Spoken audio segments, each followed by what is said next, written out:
안녕하세요. 예수비전 성결교회 안희한 목사입니다. 변승훈 목사님에 대해서 제가 처음에 이야기를 끄집어낼 때 5억 전광훈씨에게 주었다는 말 들리는데 이거 먼저 명확하게 해결해야 된다.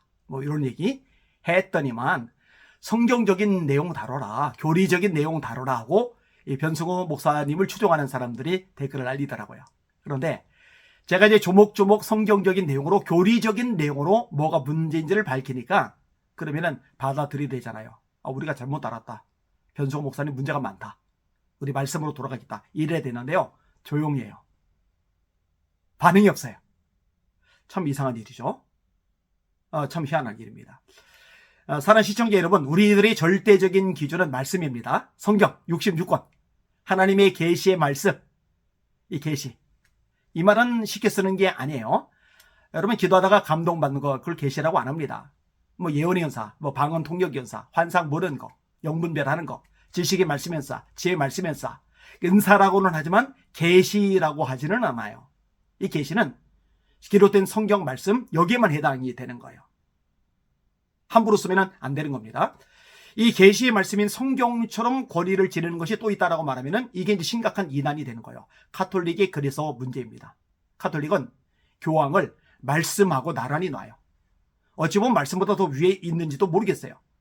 인폴러빌러티라고 그러죠. 교황 모성 혹은 교황 무류성. 교황이 교황의 자리에서 교소를 내리면은 오류가 없다. 헛소리입니다. 사람인데 왜 오류가 없습니까? 이 교황의 말을 성경하고 나란히 놓는 거예요. 근데 신사도 운동이 왜 이단으로 규정받느냐? 직통계시를 주장하는 거예요. 직통계시. 하나님이 직접 말씀하신다.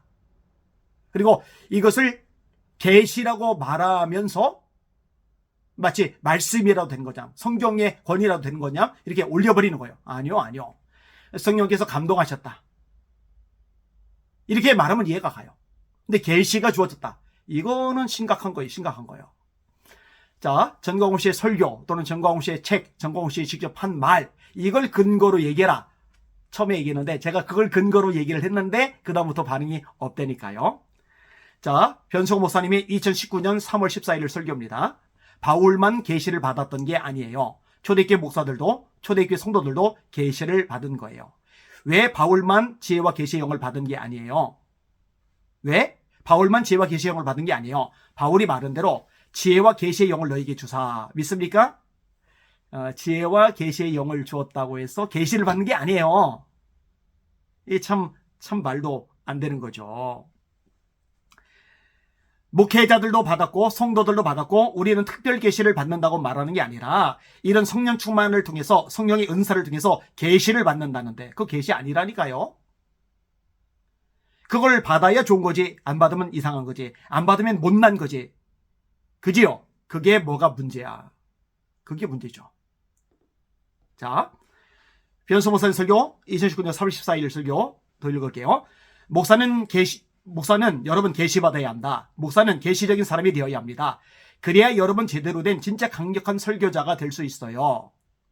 목회자가 되어야 할 사람에게 제일 필요한 것이 계시입니다. 심각하죠?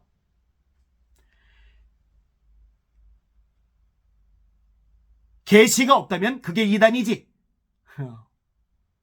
이게 변승훈 목사님 한 말이거든요. 2019년 3월 14일 설교. 계시가 없으면 그게 이단이지. 계시 받았다니까? 직통계시 정상이에요. 이런 교수들이 이게 정상입니까? 이들이 성경을 아는 자들입니까? 이런 이단 사냥꾼들이라는 목사들이 정상입니까? 아니 왜 계시 받았다는데 그렇게 난리치고 난리들이야. 계시 못 받는 게 병신이지. 아니 계시 못 받는 게 목사 자격도 없는 것들이지. 그렇잖아요 여러분. 이게 전광훈 씨, 이게 변승훈 씨, 변승훈 목사님의 주장입니다.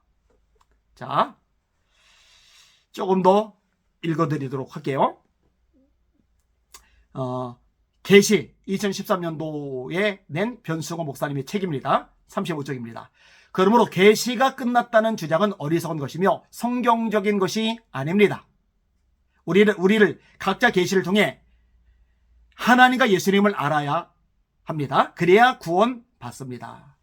여러분, 계시가 끝난 게 아니라 계시를 통해 하나님을 알아야 되고 예수님을 알아야 된다. 구원을 받는다. 그래야 구원 받는다? 아니에요. 성경만으로 구원은 충분합니다. 이미 말씀만으로 구원은 충분합니다.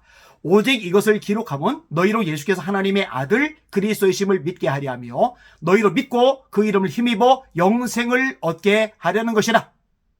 자, 우리에게 영생을 얻게 하시려고 성경을 기록했다는 거죠.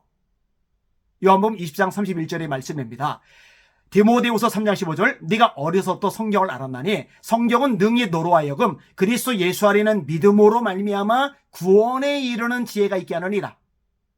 모든 성경은 하나님의 감독으로 된 것으로 교훈과 책망과 바르게 함과 의로 교육하기에 유익하니 이는 하나님의 사람으로 온전하게 하며 모든 선한 일을 행할 준비를 갖추게 하려 하심이니라. 이런 구원은 믿음으로 받죠.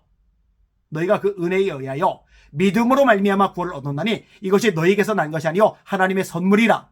행위에서 난 것이 아니니 이는 누구든지 자랑하지 못하게 하려 하심이니라.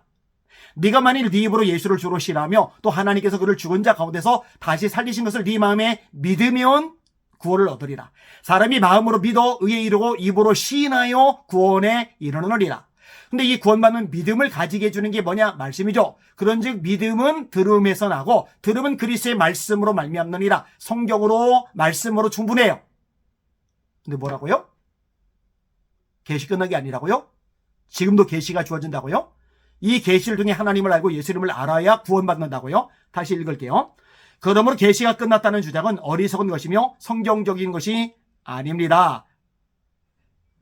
우리를 각자 계시를 통해 하나님과 예수님을 알아야 합니다. 그래야 구원받습니다.